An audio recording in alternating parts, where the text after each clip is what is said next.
الحمد لله رب العالمين والصلاة والسلام على سيد الأنبياء والمرسلين وعلى آله وصحبه أجمعين. السلام علیکم ورحمۃ اللہ وبرکاتہ. علوم القرآن کلاسز میں آج 13واں سیشن ہے.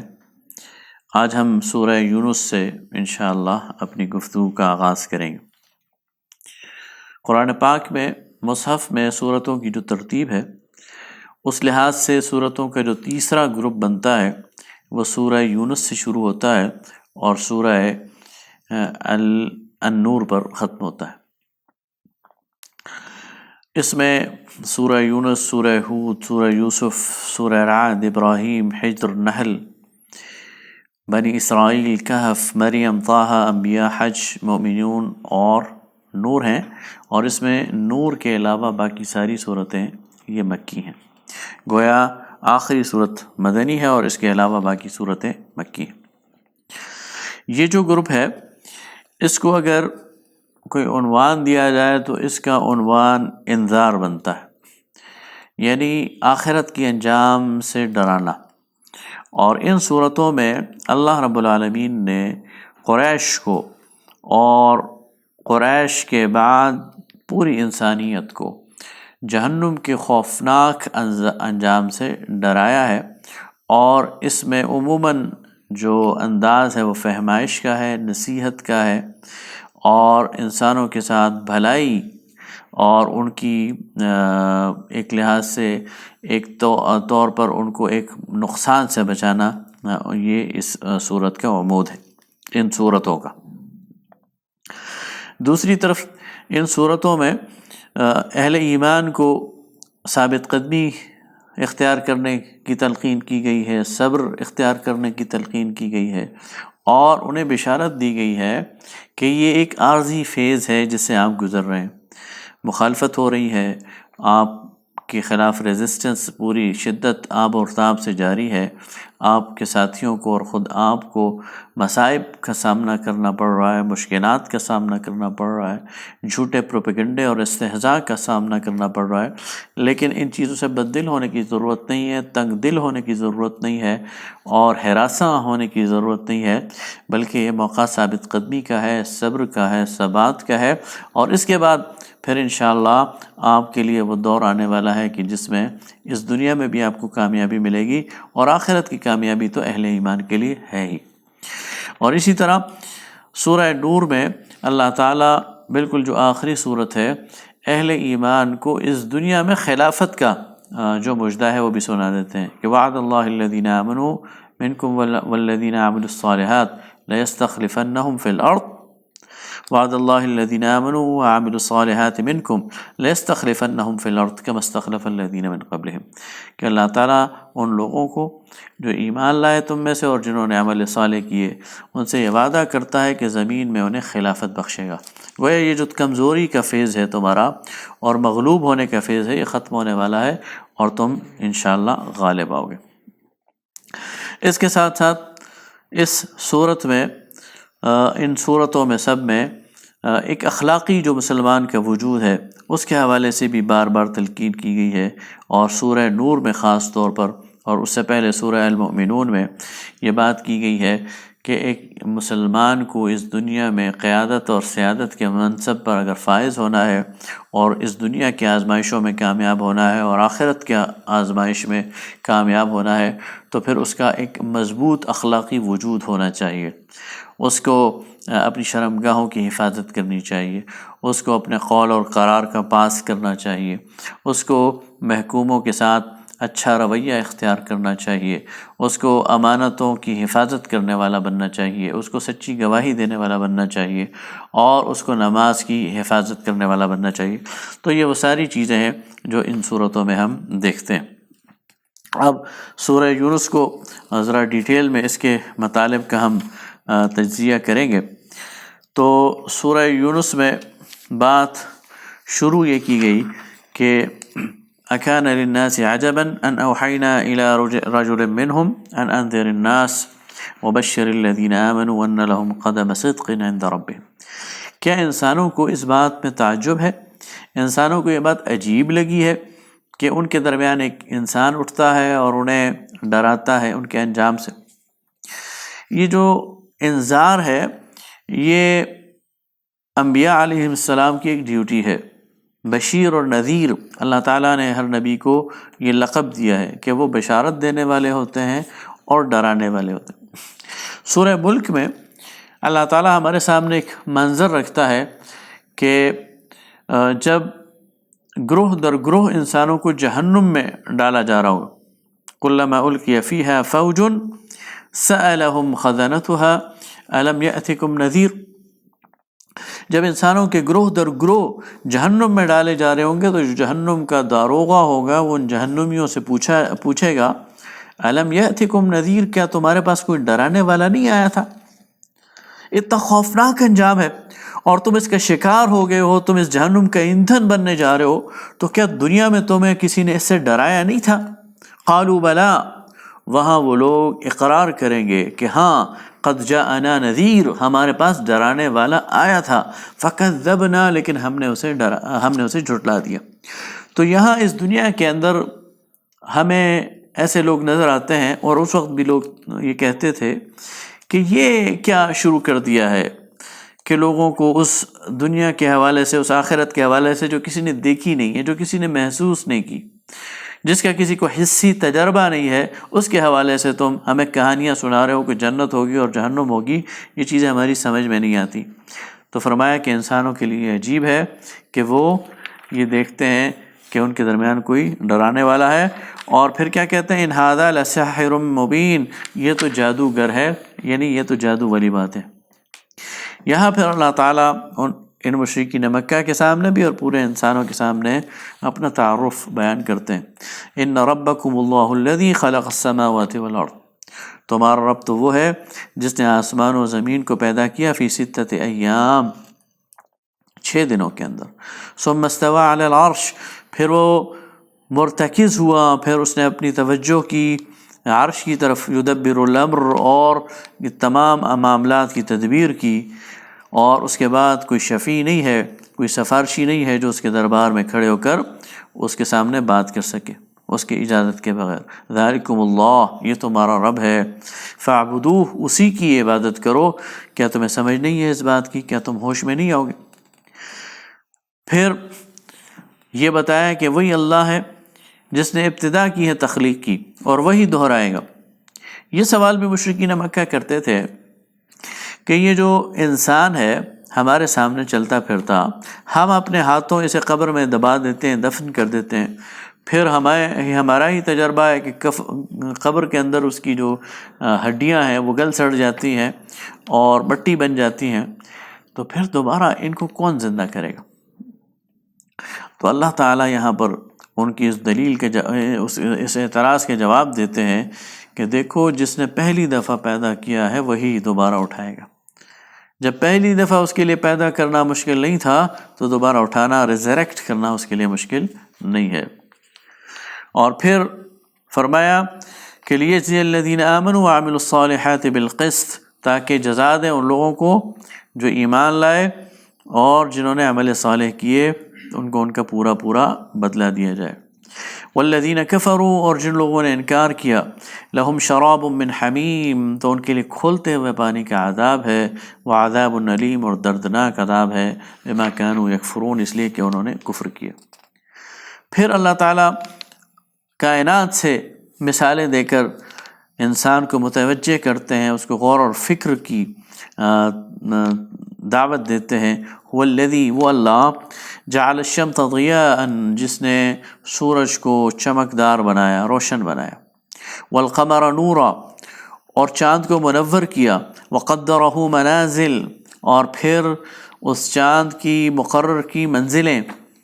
لتعلموا عدد السنین والحساب، تاکہ تم سالوں کا حساب رکھ سکو اور کیلنڈر بنا سکو اور تاریخوں کا حساب رکھ سکو۔ اور اللہ تعالیٰ نے یہ سب کچھ بغیر حق کے پیدا نہیں کیا، اور یہ سب کچھ جو اللہ نے پیدا کیا ہے اس میں ان لوگوں کے لیے آیات ہیں، نشانیاں ہیں جو تقوی رکھنے والے ہیں۔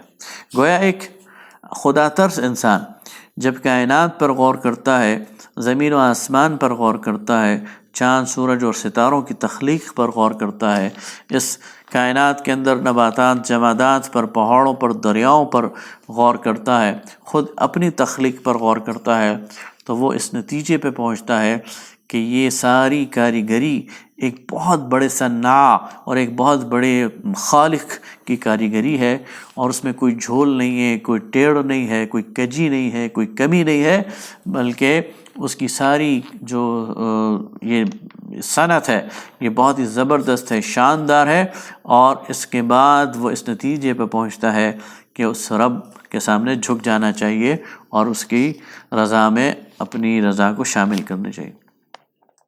آگے فرمائیں ان الذین لا یرجون لقاءنا ورضوا بالحیاة الدنیا واطمأنوا بها والذین هم عن آیاتنا غافلون، وہ لوگ جو آخرت کا یقین نہیں رکھتے، آخرت کی امید نہیں رکھتے، وہ اس دنیا پر راضی ہیں، وہ اپنی ساری مساعی کا فوکس اس دنیا میں کو بنا لیتے ہیں، ان کی جیت اور ہار اس دنیا میں۔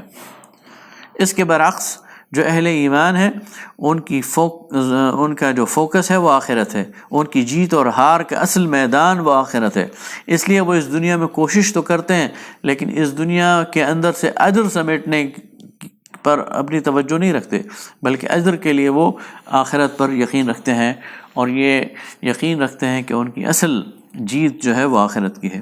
ان الذین آمنوا وعملوا الصالحات یہدیہم ربہم بایمانہم تجری من تحتہم الانہار فی جنات النعیم، وہ لوگ جو ایمان لائے، جنہوں نے عمل صالح کیا، تو اللہ تعالیٰ انہیں ایسی نعمتوں بھری جنت کی طرف لے کے جائے گا جس کے نیچے نہریں بہتی ہیں۔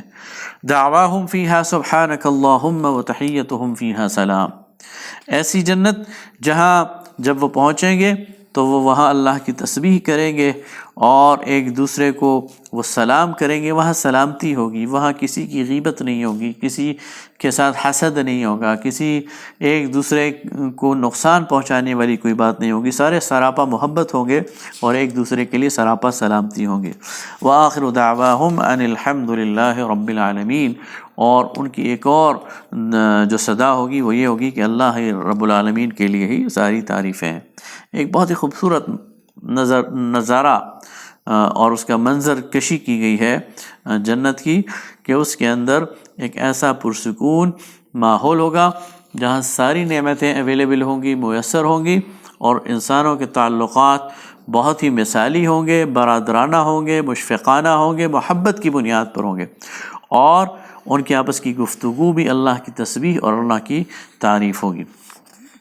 اس کے بعد اللہ تعالیٰ فرماتا ہے کہ وَلَقَدْ أَهْلَكْنَا الْقُرُونَ مِنْ قَبْلِكُمْ لَمَّا ظَلَمُوا وَجَاءَتْهُمْ رُسُلُهُم بِالْبَيِّنَاتِ، قریش مکہ کو بھی ڈرایا جا رہا ہے اور قیامت کے تک انسانوں کو بھی بتایا جا رہا ہے کہ اللہ تعالیٰ نے تم سے پہلے کئی بستیوں کو ہلاک کیا، نوح کی بستی کو ہلاک کیا، ہود کی بستی کو ہلاک کیا، صالح کی بستی کو ہلاک کیا، شعیب علیہم السلام، ان تمام انبیاء پر اللہ تعالیٰ کی طرف سے سلامتی ہو، ان تمام کی بستیوں کو ہلاک کیا اس لیے کہ انہوں نے ظلم کیا تھا اور ہمارے رسولوں کو جھٹلایا تھا، اور ہم نے تمہیں ان کا جانشین بنایا ہوا ہے، اب تم وہ کام نہ کرو، اگر تم بھی وہی راستہ اختیار کرو گے یعنی جھٹلانے کا تو ہمارا انجام بھی وہی ہوگا۔ پھر قریش کو کہا جا رہا ہے اور مشرکین مکہ کو اور پھر پورے انسانوں کی مشرکوں کو کہ یہ لوگ اللہ کے علاوہ ان ہستیوں کو پکارتے ہیں جو نہ ان کو نقصان پہنچا سکتے ہیں اور نہ فائدہ، اور یہ کہتے ہیں کہ یہ وہ لوگ ہیں جو ہماری سفارش کریں گے اللہ کے ہاں۔ یہ ایک بہت بڑا واہمہ ہے جو انسانوں کے اندر پایا جاتا ہے۔ بحیثیت مجموعی یہ جو شرک ہے اس کا فلسفہ یہ ہے کہ یہ اللہ رب العالمین کی ذات کا انکار نہیں کرتے، اللہ کو مانتے ہیں، مشرکین مکہ بھی اور اس کے بعد بھی اور آج تک اور بعد میں قیامت تک، یہ اللہ کے وجود کے منکر نہیں ہیں، اس بات کا اقرار کرتے ہیں کہ زمین و آسمان کو اللہ نے پیدا کیا ہے، خالق اور مالک اللہ ہے، لیکن ساتھ ہی ساتھ اور بہت ساری ہستیوں کو اللہ کے ساتھ شریک ٹھہرا دیتے ہیں، کسی کو اللہ کا بیٹا بنا دیتے ہیں، کسی کو اللہ کی بیٹی بنا دیتے ہیں، کسی کو اللہ کے محبوب بندہ بنا دیتے ہیں، اور پھر ان کے ذریعے سے اس بات کے امیدوار ہوتے ہیں کہ یہ ہماری سفارش کریں گے۔ عیسائیت کا بھی یہ عقیدہ ہے کہ عیسیٰ چونکہ اللہ کے بیٹے ہیں العیاذ باللہ ان کے موقف کے مطابق، تو وہ سولی چڑھ گئے ہیں، گویا انہوں نے انسانوں کی طرف سے کفارہ ادا کر دیا۔ اب جو شخص یہ یقین رکھ لے گا کہ عیسیٰ اللہ کے بیٹے ہیں، وہ اس کی بخشش ہو جائے گی، اس لیے کہ عیسیٰ نے ان کی طرف سے کفارہ ادا کر دیا ان کے جرائم کا۔ تو ان ساری چیزوں کی تردید فرماتا ہے اللہ رب العالمین کہ نہ تو انبیاء، نہ اولیاء اور نہ اس کے علاوہ کوئی اور شخص اس دنیا میں اس قابل ہے کہ اسے اللہ کے ساتھ شریک ٹھہرایا جائے، ان معنوں میں کہ وہ اللہ تعالیٰ کے کسی کام میں دخل دے سکتا ہے، اللہ تعالیٰ کی کسی فیصلے کو بدل سکتا ہے، اللہ تعالیٰ پر اثر انداز ہو سکتا ہے۔ تو فرمایا کہ اللہ تعالیٰ نے ایسا کسی کو بھی حق نہیں دیا۔ آگے اس صورت میں یہی مشرکین مکہ کو تلقین کی جا رہی ہے اور ان کے ساتھ یہی بحث مباحثہ اور ان کو بتایا جا رہا ہے کہ ان کا اصل جو تھا وہ کیا ہے۔ اس کے بعد انسانوں کو بحیثیت مجموعی مخاطب کرتے ہوئے اللہ تعالیٰ فرماتے ہیں یا ایھا الناس، اے انسانو، قد جاءتکم موعظۃ من ربکم، تمہارے طرف تمہارے رب کی نصیحت آ چکی ہے، وشفاء لما فی صدور، اور یہ نصیحت سینوں کی بیماریوں کا علاج ہے، وہدن، اور اس میں ہدایت ہے، ورحمہ، اور اس میں رحمت ہے، للمؤمنین، ایمان لانے والوں کے لیے۔ قل، اے نبی صلی اللہ علیہ وسلم کہہ دیجئے، بفضل اللہ وبرحمتہ، یہ اللہ کا خاص فضل ہے اور اس کی رحمت ہے، فبذلک فلیفرحوا، تو چاہیے کہ یہ لوگ اس پر خوشیاں منائیں، ہوا خیر مما یجمعون، اس لیے کہ جو کچھ یہ جمع کرتے ہیں ان سب سے یہ بہتر ہے۔ یہاں انسانوں کو ایک بہت بڑی نعمت کی طرف متوجہ کیا جا رہا ہے کہ انسانوں تم تو خوش قسمت ہو کہ تمہاری طرف اللہ تعالیٰ نے قرآن کی صورت میں وعظ اور نصیحت بھیج دی ہے۔ اس وعظ اور نصیحت میں تمہارے لیے ایک روشن کشادہ شاہراہ اللہ تعالیٰ نے بیان کر دی ہے۔ اس میں تمہاری جملہ عوارض اور بیماریاں، یہ اخلاقی بیماریاں بھی ہو سکتی ہیں، یہ روحانی بیماریاں بھی ہو سکتی ہیں، یہ جسمانی بیماریاں بھی ہو سکتی ہیں، ان ساری بیماریوں کا علاج اللہ تعالیٰ نے اس کتاب میں لکھ دیا ہے۔ یہ تمہارے لیے ہدایت ہے، یہ تمہارے لیے رحمت ہے، اور ایک اور جگہ فرمائی یہ تمہارے لیے بشارت ہے۔ تو تمہیں اس پر خوشیاں منانی چاہیے، اور تم دنیا میں جو کچھ جمع کرنے کی کوشش کرتے ہو، دنیا میں جس کے بات کے لیے کمپٹیشن کرتے ہو، دنیا میں جس کام کے لیے انویسٹمنٹ کرتے ہو، اپنا وقت، مال اور صلاحیتیں لگاتے ہو، تو ان سب چیزوں سے بہتر اللہ کا یہ قرآن ہے۔ مال اگر لگایا جائے تو اس قرآن پر لگایا جائے، اس کی تعلیمات پر لگایا جائے، وقت اگر لگایا جائے تو اس قرآن پر لگایا جائے، صلاحیتیں اگر لگائی جائیں تو اس قرآن پر لگائی جائیں، اس لیے کہ اس کے اندر جو خیر ہے وہ اس تمام خیر سے جو اس دنیا کے اندر بکھرا پڑا ہے اس سے بہتر ہے۔ تو یہ گویا بتایا گیا۔ آگے فرمایا الا ان اولیاء اللہ لا خوف علیہم ولا هم يحزنون، اس وقت جو مشرکین مکہ نے تمہارے لیے ایک بھٹی بنا دیا ہے مکہ کو، اور تمہارے لیے دنیا کی یہ زندگی تنگ کر دی ہے، تو جو اللہ کے دوست ہیں، جو اللہ کے دین پر عمل کرنے والے ہیں، شریعت پر چلنے والے ہیں، لا خوف علیہم ولا هم يحزنون، تو ان کے لیے کسی خوف اور کسی غم کا مقام نہیں ہے۔ کون؟ الذین آمنوا وکانوا یتقون، وہ لوگ جو ایمان لائے اور جو تقوی کی روش پر چلنے والے ہیں۔ لہم البشری فی الحیاۃ الدنیا وفی الآخرہ، ان کے لیے دنیا کے اندر بھی بشارت ہے، آخرت کے اندر بھی بشارت ہے۔ اللہ اپنے ایمان والوں کو دنیا میں بھی تنہا نہیں چھوڑتا، ایمان والوں کے ساتھ دنیا میں ہر وقت موجود رہتا ہے۔ سورہ انفال میں آپ ذکر سن چکے ہیں کہ اللہ رب العالمین براہ راست اہل ایمان کی مدد پر اتر آتا ہے، اور اہل ایمان کو یہ کہتا ہے کہ میں تمہارے ساتھ ہوں، میرے فرشتے تمہارے ساتھ ہیں، میری کائنات کی ساری قوتیں تمہارے ساتھ ہیں۔ فَلَمْ تَقْتُلُوهُمْ وَلَكِنَّ اللَّهَ قَتَلَهُمْ، تم ان دشمنوں کو قتل نہیں کر رہے، اللہ انہیں قتل کر رہا ہے۔ وَمَا رَمَيْتَ إِذْ رَمَيْتَ وَلَكِنَّ اللَّهَ رَمَى، تم ان کی طرف کوئی چیز نہیں پھینکتے، اللہ ان کی طرف پھینکتا ہے۔ تو یہاں بھی وہی چیز کی جا رہی ہے کہ اللہ رب العالمین ان کے ساتھ ہے، اللہ تمہارے ساتھ ہے، اور جب اللہ کی تائید تمہارے ساتھ ہو، اللہ کی نصرت تمہارے ساتھ ہو، اللہ کے لشکر تمہارے ساتھ ہو، تو پھر تمہیں کسی غم کا، کسی ڈر کا، کسی گھبراہٹ کا، کسی سراسیمگی کا کوئی خوف نہیں ہونا چاہیے، اور کوئی بڑی سے بڑی طاقت بھی ایسی نہیں ہونی چاہیے جس سے تمہاری آنکھوں میں کوئی ڈر اور خوف آ جائے، بلکہ تم بے دھڑک ہر کسی سے ٹکرا سکتے ہو اپنے رب کی توکل کی بنیاد پر۔ لہم البشریٰ فی الحیات الدنیا، ان کے لیے بشارت ہے دنیا کی زندگی میں، وہ فی الآخرہ، اور آخرت میں۔ لا تبدیل لکلمات اللہ، اللہ کی سنت کو، اللہ کے آرڈرز کو، اللہ کے کلمے کو کوئی تبدیل کرنے والا نہیں ہے۔ ذالک هو الفوز العظیم، یہ بہت بڑی کامیابی ہے۔ ولا يحزنک قولہم ان العزۃ للہ جميعا، یہ جو کفار ہیں یہ بعض اوقات پروپیگنڈا کرتے تھے اور جھوٹا پروپیگنڈا کرتے تھے، اور بعض اوقات ایسی باتیں کرتے تھے کہ یہ مجنون ہے، دیوانہ ہے، ساحر ہے، جادوگر ہے، اور بہت ساری باتیں کرتے تھے۔ تو اللہ تعالیٰ نبی کریم صلی اللہ علیہ وسلم کو دلاسا دے رہے ہیں کہ آپ ان کی باتوں سے رنجیدہ نہ ہوں، اس لیے کہ عزت حقیقی طور پر اللہ کے پاس ہے۔ اللہ جسے عزت دینا چاہے ساری دنیا ٹل لگا لے اسے بے عزت نہیں کر سکتی، اور اللہ کسی کو بے عزت کرنا چاہے ساری دنیا اس کو تاج پہنا دے اسے عزت نہیں دے سکتی۔ عزت اللہ کے ہاتھ میں ہے، هو السمیع العلیم، وہ سننے والا اور جاننے والا۔ تو یہ وہ صورت ہے۔ اس کے بعد حضرت نوح علیہ السلام کا قصہ اور دعوت کی تاریخ بیان کی گئی ہے، اور ان کی قوم کے ساتھ جو انٹریکشن ہے اور جو مکالمہ ہے اس پر بات کی گئی ہے، اور ان کے قوم کی طرف سے جو استکبار ہے اور جو سرکشی ہے اس پر بات کی گئی۔ اس کے بعد حضرت موسیٰ علیہ السلام کی قوم کا ذکر ہے، اور ان کا فرعون کے ساتھ جو انٹریکشن ہے، اور پھر حضرت موسیٰ پر ایمان لانے والوں کی جو کیفیت ہے وہ اس ساری تفصیل اور تاریخ کو یہاں پر رکھا گیا ہے۔ اور پھر حضرت موسیٰ علیہ السلام اپنی قوم کے ساتھ، بنی اسرائیل کے ساتھ جو صحرائے سینا میں صحرا نوردی کرتے ہیں اس کے حوالے سے، اور ان کو جو تعلیمات دی جاتی ہیں اس کے حوالے سے بات چیت کی جا رہی ہے، اور اس کی پوری تاریخ بیان کی جا رہی ہے۔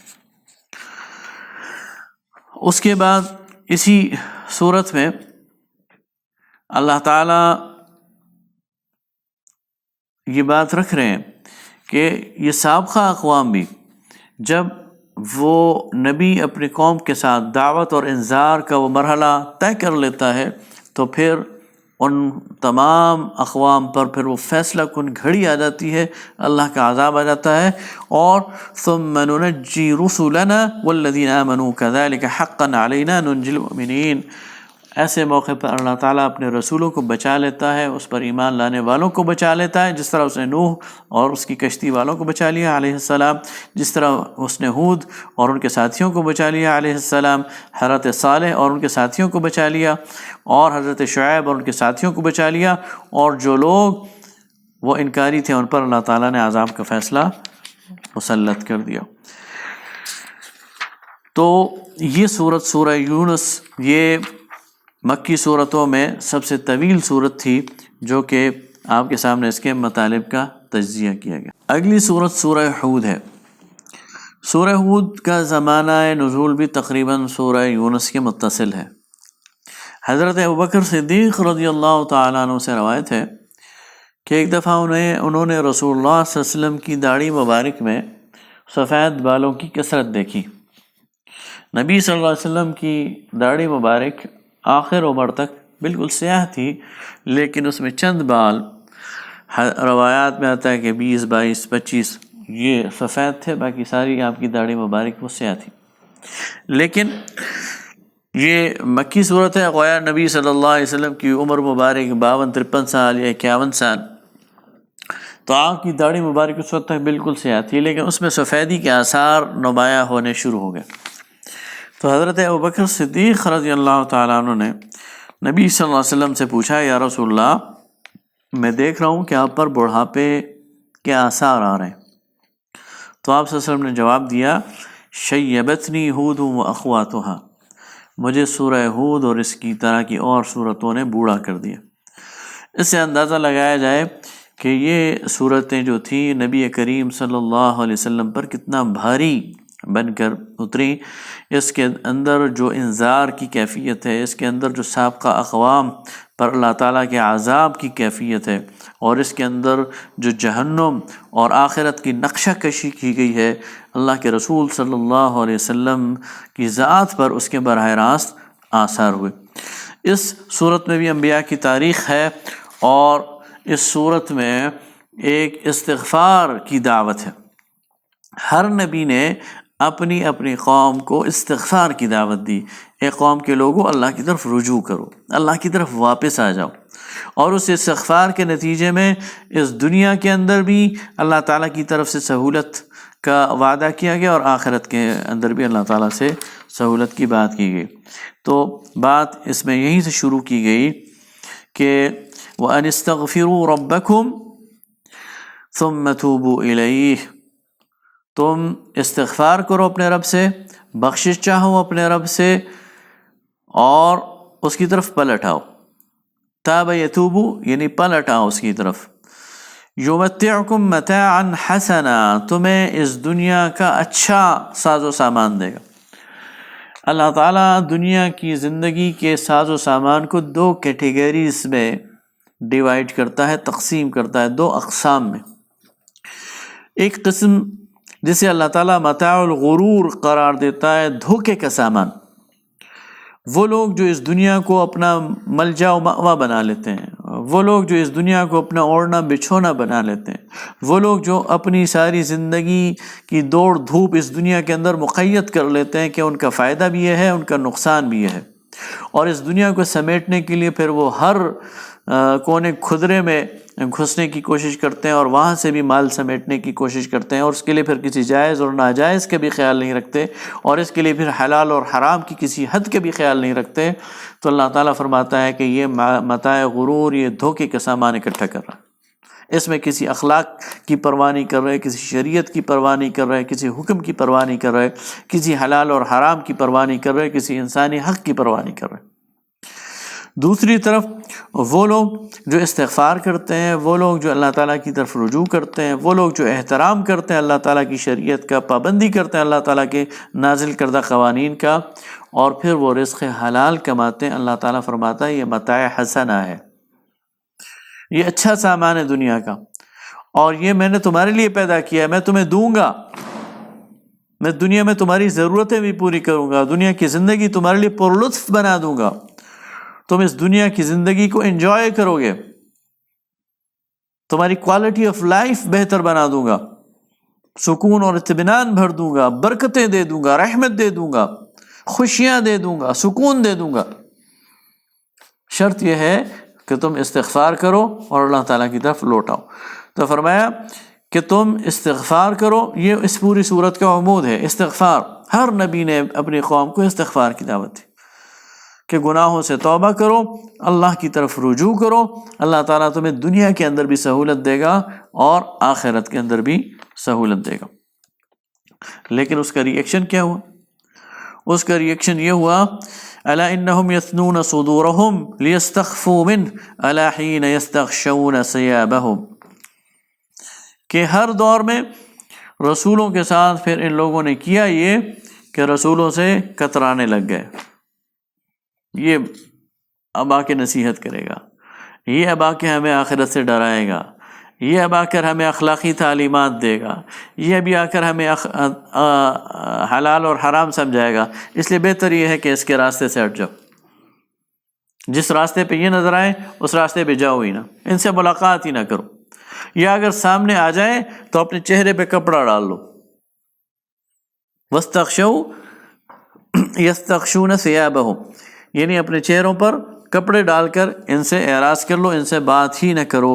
یعلم ما یسرون وما یعلنون، اللہ فرماتا ہے کہ اللہ جانتا ہے ان کے بھیدوں کو بھی، جو یہ ظاہر کرتے ہیں اور جو یہ چھپاتے ہیں. انہ علیم بذات الصدور، بے شک اللہ تعالی سینوں کا علم جانتا ہے. آگے اللہ تعالیٰ فرماتا ہے وما من دابۃ فی الارض الا علی اللہ رزقها، کائنات میں اس زمین پر، اس کے سینے پر کوئی دابہ، کوئی چلنے والی ایسی جاندار ہستی نہیں ہے جس کا رزق اللہ کے ہاں نہ ہو. وَيَعْلَمُ مُسْتَقَرَّهَا وَمُسْتَوْدَعَهَا، اور اللہ نہ جانتا ہو کہ اس کا ٹھہرنے کا مقام کون سا ہے اور وہ سونپا کہاں جائے گا. کُلٌّ فِی کتاب مبین، ہر ایک چیز ایک واضح کتاب میں لکھی ہوئی ہے. اس کے بعد مشرکین مکہ کو کہا جا رہا ہے کہ یہ اس قرآن پر طعنے کستے ہیں، اس قرآن پر اعتراضات کرتے ہیں. ام یقولون افتراہ، کہتے ہیں کہ اس قرآن کو یہ گھڑی ہوئی باتیں. قل فأتوا بعشر سور مثلہ مفتریات، تو اے نبی صلی اللہ علیہ وسلم ان سے کہہ دیجئے ایسی 10 گھڑی ہوئی صورتیں تم بھی لے ہو. اگر یہ سورہ یونس، سورہ ہود اور سورہ شعراء اور سورہ نمل، سورہ صاد، سورہ کہف، سورہ طٰہٰ، مریم، اور چھوڑو یہ تو بڑی بڑی صورتیں ہیں، سورہ کوثر، سورہ ضحیٰ، سورہ علم نشرح، یہ گھڑی ہوئی صورتیں ہیں تو ٹھیک ہے تم بھی کوئی 8-10 لے آؤ، لیکن وَادْعُوا مَنِ اسْتَطَعْتُم مِّن دُونِ اللَّهِ، اور اللہ کے علاوہ جس کو بلانا چاہتے ہو بلا لو. فَإِن لَّمْ يَسْتَجِيبُوا لَكُمْ، لیکن جب تمہیں یہ جواب نہ دیں، اور ظاہر ہے ان کے پاس جواب ہے ہی نہیں، تو تمہیں کیا جواب دیں گے؟ فَاعْلَمُوا أَنَّمَا أُنزِلَ بِعِلْمِ اللَّهِ، تو جان لو کہ اللہ نے اپنے علم سے نازل کی ہیں. یہ گھڑی بھی نہیں ہے، اس لیے ان کا مقابلہ نہیں کیا جا سکتا. اس کے بعد انبیاء اور رسل کی وہ پھر تاریخ بیان کی جا رہی ہے جو مختصراً سورہ یونس میں بیان کی گئی تھی، یہاں پر ذرا تفصیل کے ساتھ اور ایک ترتیب کے ساتھ بیان ہو رہی ہے. تو سب سے پہلے حضرت نوح علیہ السلام کا ذکر ہے کہ حضرت نوح علیہ السلام نے اپنی قوم کو ڈرایا، کہا کہ میں تمہاری طرف واضح نشانیاں لے کر آیا ہوں اور میں تمہارے بارے میں ڈرتا ہوں اس عذاب سے جو ایک دن آنے والا. چشم پوشی کی، حضرت نوح علیہ السلام کی بات کو نہ مانا اور مسلسل انکار کیا، اور یہ کوئی 1-2 دن کا انکار نہیں ہے، 2-4 سال کا انکار بھی نہیں ہے. حضرت نوح علیہ السلام نے اپنی قوم میں 950 سال تک یہ فریضہ انجام دیا، اور اس کے بعد یہ انکار کی کیفیت پیدا ہوئی، اور اس کے بعد اللہ تعالیٰ نے ان پر عذاب کا وہ فیصلہ ثابت کیا. حضرت نوح علیہ السلام کو کشتی بنانے کا حکم دیا، اور جب وَكُلَّمَا مَرَّ عَلَيْهِ مَلَأٌ مِّن قَوْمِهِ سَخِرُوا مِنْهُ، جب بھی قوم کا کوئی سردار ان کے قریب سے گزرتا، یہ کشتی بنا رہے ہوتے تو وہ مذاق کر رہا ہوتا کہ یہ دیکھو، نہ یہاں پر کوئی بارش کا امکان ہے، نہ یہاں کہیں قریب کوئی سمندر ہے، نہ کوئی دریا ہے، اور یہ صاحب کشتی بنا رہے ہیں، یہ چلائیں گے کدھر کشتی. لیکن حضرت نوح علیہ السلام ان کی اس پر صبر کرتے ہوئے اللہ کے حکم سے وہ کشتی بناتے رہے. اور پھر حتیٰ اذا جاء امرنا وفارت النور، اللہ تعالیٰ فرماتا ہے کہ جب ہماری طرف سے حکم آیا تو وہ تنور جو ہے جس میں روٹیاں پکائی جاتی ہیں اور جس میں آگ لگائی جاتی ہے، وہ پھوٹ پڑا، اس کی جڑ سے پانی کا ایک چشمہ وہ نکلا، اور وہ اس نے گویا اس سے پانی باہر نکلنا شروع ہو گیا. اور اس کے بعد پھر آسمان سے بھی پانی برسا اور زمین کے اندر سے بھی مختلف چشمے پھوٹ پڑے، اور حضرت نوح علیہ السلام اور ان کی جو ایمان لانے والے تھے وہ تو کشتی پہ چڑھ گئے، ان کے ساتھ جو جانور تھے وہ بھی ایک جوڑا، ان کو بھی کشتی پہ چڑھا لیا گیا، اور حضرت نوح کا جو اپنا ایک بیٹا ہے وہ بھی مشرکین کے ساتھ شامل تھا اور کشتی پر سوار نہیں ہوا اور بالآخر ہلاک ہو گیا. پھر یہ سورہ ہود کی آیت نمبر 44 ہے۔ بلاغت کے حوالے سے یہ قرآن پاک کی بلیغ ترین آیت ہے، یعنی عرب ڈکشنری میں، عرب لینگویج میں، عربک لینگویج میں، عربی زبان میں بلاغت کی جتنی اصناف ہیں اور جتنی کوالٹیز ہیں، اللہ تعالیٰ نے ان سب کو اس ایک آیت میں جمع کر دی۔ یہ معجزہ ہے، یہ کسی انسانی کلام میں ممکن نہیں ہے۔ اس لیے اس آیت کو قرآن پاک کی سب سے بلیغ ترین آیت کہا جاتا ہے۔ وَقِيلَ يَا أَرْضُ أَبْلِعِي مَاءَكِ وَيَا سَمَاءُ أَقْلِعِي وَغِيضَ الْمَاءُ وَقُضِيَ الْأَمْرُ وَاسْتَوَتْ عَلَى الْجُودِي وَقِيلَ بُعْدًا لِقَوْمِ الظَّالِمِينَ۔ اور کہا گیا کہ زمین پانی اپنا نگل لے، اور یہ آسمان رک جا، چنانچہ زمین میں بیٹھ گیا، چنانچہ پانی زمین میں بیٹھ گیا، فیصلہ چکا دیا گیا، کشتی جودی پر ٹک گئی، اور کہہ دیا گیا کہ دور ہوئی ظالموں کی قوم، یعنی تباہ ہو گئی۔ اس کے بعد حضرت نوح علیہ السلام اپنے بیٹے کے حوالے سے اللہ تعالیٰ سے سفارش کرتے ہیں اور کہتے ہیں اللہ وہ میری اہل میں سے تھا۔ اللہ تعالیٰ فرماتا ہے انہ لیس من اہلک، اے نوح وہ تیرے اہل میں سے نہیں تھا، انہ عمل غیر صالح، وہ تو ایک بگڑا ہوا کام تھا، فلا تسألنی ما لیس لک بہ علم، تو جس چیز کا تجھے علم نہ ہو مجھ سے نہ پوچھ۔ اور حضرت نوح علیہ السلام نے پھر اس پر اللہ تعالیٰ سے پناہ مانگی اور اللہ تعالیٰ کے فیصلے پر راضی ہو گئے۔ اس کے بعد حضرت ہود علیہ السلام کا عاد کی طرف جانا اور اپنی قوم کو استغفار کی دعوت دینا، اس کا ذکر ہے وَيَا قَوْمِ اسْتَغْفِرُوا رَبَّكُمْ ثُمَّ تُوبُوا إِلَيْهِ، تم استغفار کرو، توبہ کرو، کیا ہوگا؟ يُرْسِلِ السَّمَاءَ عَلَيْكُمْ مِدْرَارًا، وہ آسمان سے تم پر بارش برسائے گا، وَيَزِدْكُمْ قُوَّةً إِلَىٰ قُوَّتِكُمْ، تمہاری قوت میں دگنا چگنا اضافہ کر دے گا، وَلَا تَتَوَلَّوْا مُجْرِمِينَ، اور تم مجرم نہ بنو۔ تو انہوں نے پھر بحث کی اور حضرت ہود علیہ السلام کے ساتھ کٹ حجتی کی اور ان کی بات کو نہ مانی، تو اللہ تعالیٰ نے اس قوم پر عذاب نازل کیا۔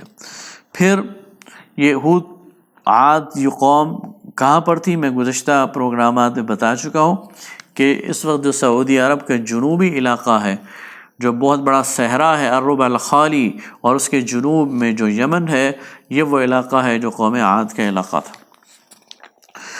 پھر وَإِلَىٰ ثَمُودَ أَخَاهُمْ صَالِحًا، سمود کی طرف ہم نے ان کے بھائی صالح کو بھیجا۔ قوم عاد میں سے جو لوگ بچ گئے تھے اور حضرت ہود پر ایمان لے آئے تھے، انہوں نے پھر شمال کی طرف ہجرت کی، اور شمال میں تبوک سے پہلے، یعنی مدینہ سے تبوک تک جاتے ہوئے راستے میں مدائن صالح کا جو اسٹیشن آتا ہے، اس پر یہاں ان کی بستی ہے سمود کی۔ تو یہ وہ لوگ تھے جو انہوں نے وہاں زندگی گزاری۔ حضرت صالح علیہ السلام نے بھی ان کو کہا فَاسْتَغْفِرُوهُ ثُمَّ تُوبُوا إِلَيْهِ، اللہ سے استغفار کرو اور پھر اس سے توبہ کرو، ان ربی قریب مجیب، میرا رب قریب بھی ہے اور سننے والا بھی ہے اور جواب دینے والا بھی۔ لیکن انہوں نے بھی اپنی نبی کی بات کو نہیں مانا اور براہ راست چیلنج کیا نبی کو، ان کی نافرمانی کی، اللہ کی آیات کو جھٹلایا۔ اللہ تعالیٰ نے ان کی آزمائش کے لیے جو اونٹنی بھیجی تھی اس کو قتل کر دیا، تو نبی نے پھر ان کو 3 دن کی مہلت دی اور پھر اس پر عذاب آ گیا۔ اس کے بعد ابراہیم علیہ السلام کا ذکر ہے کہ ان کے پاس اللہ تعالیٰ نے فرشتے بھیجے، اور حضرت ابراہیم علیہ السلام چونکہ بڑے مہمان نواز تھے تو وہ سمجھے کہ مہمان آئے ہیں، انہوں نے ان کی بڑی آؤ بھگت کی، انہیں بٹھایا، اور فما لبث ان جاء بعجل حنیذ، اور جلدی جلدی ایک بچھڑا پورا ذبح کر کے اور بھون کر ان کے سامنے لا کر رکھ دیا۔ لیکن جب انہوں نے دیکھا کہ یہ لوگ کھا ہی نہیں رہے تو پھر انہیں احساس ہوا کہ شاید یہ انسان نہیں، یہ فرشتے ہیں، اور پھر انہیں یہ خوف دامن گیر ہو گیا کہ یہ فرشتے کیوں آئے ہیں۔ تو فرشتوں نے انہیں بتایا کہ آپ نہ ڈریں، ہم اللہ کی طرف سے بشارت لے کے آئے ہیں، اور بشارت یہ ہے کہ اللہ تعالیٰ آپ کو بیٹا دے گا اسحاق، اور پھر اسحاق کو بیٹا دے گا یعقوب، اور اس بشارت پر حضرت ابراہیم علیہ السلام کی جو بیوی ہیں سارہ، وہ بھی پریشان ہوئی کہ اس بڑھاپے میں مجھے کیسے بیٹا ہوگا۔ اللہ تعالیٰ نے فرمایا کہ یہ اللہ کے کام ہے۔ قالوا اتعجبین من امر اللہ، کہا ان فرشتوں نے کہ تم اللہ کے حکم پر تعجب کرتے ہو۔ اہل البیت، ایک گھر والوں، رحمت اللہ وبرکاتہ علیکم اہل البیت، اللہ کی رحمتیں ہوں تم پر، اس کی برکتیں ہیں گھر والوں۔ انہ حمید مجید، بے شک کہ وہ ستودہ صفات ہے اور بزرگ ہے۔ کوئی اللہ جو کام کرنا چاہتا ہے وہ کرتا ہے، تمہیں تعجب نہیں ہونا چاہیے۔ پھر ابراہیم علیہ السلام کو فرشتوں نے بتایا کہ ہمارا اگلا ڈیسٹینیشن وہ لوط علیہ السلام کی بستی ہے جن پر ہم عذاب لانا چاہتے ہیں۔ اس پر ابراہیم علیہ السلام نے ان سے بحث کی کہ ابھی نہ کرو، لیکن انہوں نے کہا کہ اللہ کے حکم کا وقت آ چکا ہے۔ پھر یہی فرشتے حضرت لوط علیہ السلام کے پاس آئے۔ وَلَمَّا جَاءَتْ رُسُلُنَا لُوطًا سِيءَ بِهِمْ وَضَاقَ بِهِمْ ذَرْعًا وَقَالَ هَذَا يَوْمٌ عَصِيبٌ۔ جب لوط علیہ السلام کے پاس یہ آئے تو وہ بہت دل گرفتہ ہوئے، اس لیے کہ یہ فرشتے دو خوبصورت نوجوانوں کی صورت میں حضرت لوط علیہ السلام کے پاس پہنچ گئے اور ان کا ہم آپ کے مہمان ہیں۔ حضرت لوط علیہ السلام کو اپنی قوم کی عادت کا پتہ تھا، تو وہ بہت ہی زیادہ پریشان ہوئے کہ یہ میرے پاس مہمان ہیں، میں ان کی حفاظت کیسے کروں گا، میں تو ایک شریر قوم کے درمیان رہتا ہوں جو نوجوانوں کے پیچھے پڑی ہوئی ہے۔ وَجَاءَهُ قَوْمُهُ يُهْرَعُونَ إِلَيْهِ، اور ان لڑکوں کے پیچھے وہ قوم بھی پہنچ گئی رال ٹپکاتی ہوئی، اور وہ لوگ ظاہر ہے کہ سیاہکار تھے۔ تو حضرت لوط علیہ السلام نے قوم سے کہا کہ لوگو تم دیکھو یہ میرے مہمان ہیں، تم انہیں نہ چھیڑو، اور اللہ تعالیٰ نے تمہیں عورتیں دی ہوئی ہیں، میری بیٹیاں بھی ہیں، اس قوم کی بیٹیاں بھی میری بیٹیاں ہیں، یہ تمہارے لیے زیادہ پاکیزہ ہیں، ان سے نکاح کرو اور اپنی جو صنفی خواہش ہے اسے جائز طریقے سے پورا کرو۔ وَلَا تُخْزُونِي فِي ضَيْفِي، اور مجھے میرے مہمانوں کے سامنے رسوا نہ کرو۔ أَلَيْسَ مِنْكُمْ رَجُلٌ رَشِيدٌ، کیا تمہارے درمیان کوئی ایسا آدمی نہیں ہے جو سوچ سمجھ رکھنے والا ہو، کوئی بھلا آدمی تمہارے اندر نہیں ہے؟ لیکن انہوں نے بات نہ مانی۔ تو حضرت لوط علیہ السلام نے کہا قال لو ان لی بکم قوہ او آوی الی رکن شدید، کاش میرے پاس طاقت ہوتی یا میرے پاس کوئی مضبوط قلعہ ہوتا تو میں آج اپنے مہمانوں کو بچاتا۔ اس موقع پر وہ نوجوان بول پڑے قالوا یا لوط انا رسل ربک، اے لوط تم نہ گھبراؤ، ہم تیرے رب کے بھیجے ہوئے فرشتے ہیں۔ لن یصلوا الیک، یہ تیری قوم نہ ہم تک پہنچ سکتی ہے نہ تجھ تک پہنچ سکتی ہے۔ فأسر بأہلک بقطع من اللیل، تو رات کے اس حصے میں آپ اپنے گھر والوں کے ساتھ اس بستی سے نکل جائیے۔ ولا یلتفت منکم احد، اور تم میں سے کوئی ایک بھی پیچھے مڑ کے نہ دیکھے۔ الا امرأتک، سوائے تیری بیوی کے جو پیچھے رہ جانے والی ہے۔ ان موعدہم الصبح، ان کے لیے صبح کا وقت وہ مقرر کیا جا چکا ہے، ان پر عذاب آ جائے گا۔ الیس الصبح بقریب، تو کیا صبح ہونے والی نہیں ہے، بہت تھوڑا وقت ہے، نکلو یہاں سے۔ فلما جاء امرنا جعلنا عالیہا سافلہا وامطرنا علیہا حجارۃ من سجیل منضود، تو جب ہمارا وقت آ گیا تو ہم نے اس بستی کے اوپر کو نیچے کر دیا، یعنی فرشتوں نے اس بستی کو پوری کی پوری سدوم کی بستی کو اٹھایا اور پلٹ کر نیچے پھینک دیا، اور وَأَمْطَرْنَا عَلَيْهَا حِجَارَةً مِّن سِجِّيلٍ مَّنضُودٍ، اور پکی ہوئی مٹی کے پتھروں کی بارش کر دی اس پر۔ ایک تو پوری بستی کو تلپٹ کر دیا، اوپر سے پتھراؤ کر دیا۔ مُسَوَّمَةً عِندَ رَبِّكَ، اور ہر پتھر تیرے رب کی طرف سے نشان زد تھا، ہر پتھر کو پتہ تھا کہ اس کا ٹارگٹ کیا ہے، اس نے کس کے سر پر لگنا ہے۔ وما ہی من الظالمین ببعید، اور ظالموں سے یہ سزا کچھ دور نہیں ہے۔ وإلی مدین اخاہم شعیبا، اور پھر مدین کی طرف ان کے بھائی شعیب کو بھیجا۔ شعیب علیہ السلام نے بھی اپنی قوم کو کہا اوفوا المکیال، کہ ناپ تول میں کو پورا کرو، والمیزان ترازو کو پورا کرو، بالقسط انصاف کے ساتھ، ولا تبخسوا الناس اشیاءهم لوگوں کو گھاٹا نہ دیا کرو، ولا تعثوا فی الارض مفسدین اور زمین میں فساد کرنے والے نہ بنو۔ اس قوم کے اندر تجارتی طور پر فراڈ کی مختلف شکلیں آ گئی تھیں، لوگوں سے لیتے تھے، پورا لیتے تھے، لیکن انہیں جب دیتے تھے تو کم کر کے دیتے تھے، اور فساد کرتے تھے، ڈاکے مارتے تھے، راستوں میں چوکیاں لگاتے تھے، ناجائز ٹیکس وصول کرتے تھے۔ تو یہ کہتے ہیں یا شعیب الصلاۃ تأمرک ان نترک ما یعبد آباؤنا ونفعل فی اموالنا ما نشاء، کیا تجھے تیری نماز یہ حکم دیتی ہے کہ ہم اپنے آباء و اجداد کے دین کو چھوڑ دیں، یا ہمارے مال میں سے جو ہم ہماری جی چاہے وہ نہ کریں؟ یعنی ان کی فلسفی یہ تھی کہ ہمارا مال ہے، ہم کما رہے ہیں تو ہم مالک ہیں، ہم جیسے برتیں اسے، اور ہم یعنی لوگ آج بھی یہ کہتے ہیں کہ ہم نے چیز سامنے رکھی ہوئی ہے، جس نے لینی ہے لے، جو نہیں لیتا نہ لے۔ ہم کسی کو گھر سے تو بلا کر نہیں لاتے گاہک کو، وہ آتا ہے اور اپنی مرضی سے چیز لے کے جاتا ہے، اب اگر نہیں لے جاتا تو نہ لے جائے، ہم اپنی مرضی سے قیمت لگائیں گے، ہم اپنی مرضی سے مقدار مقرر کریں گے۔ تو یہ وہ بھی کہتے تھے کہ ہماری مرضی ہے، ہمارا مال ہے، ہم اپنی مرضی سے رولز طے کریں گے، کیا تمہاری نمازیں تمہیں یہ کہتی ہیں کہ ہمیں اس سے روکو؟ تو اس پر حضرت شعیب علیہ السلام نے کہا کہ اللہ سے ڈرو، ایسے کام نہ کرو۔ وَاسْتَغْفِرُوا رَبَّكُمْ ثُمَّ تُوبُوا إِلَيْهِ، اور استغفار کرو اپنے رب سے اور توبہ کرو اس کی جناب میں، ان ربی رحیم ودود، بے شک میرا رب وہ رحم کرنے والا ہے، محبت کرنے والا ہے۔ لیکن انہوں نے بات نہ مانی تو پھر ان پر بھی عذاب آیا، اور اس عذاب کے نتیجے میں وہ قوم بھی تلپٹ ہو گئی۔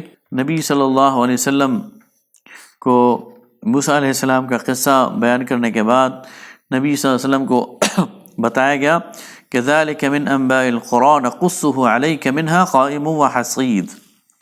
اے نبی صلی اللہ علیہ وسلم، یہ وہ پرانی بستیوں کے قصے ہیں جو ہم آپ کی طرف بیان کر رہے ہیں، جن میں سے کچھ تو اپنی جگہ پر قائم ہیں اور کچھ کو کاٹ کر رکھ دیا گیا ہے، ان کے آثار بھی مٹھا دیے گئے۔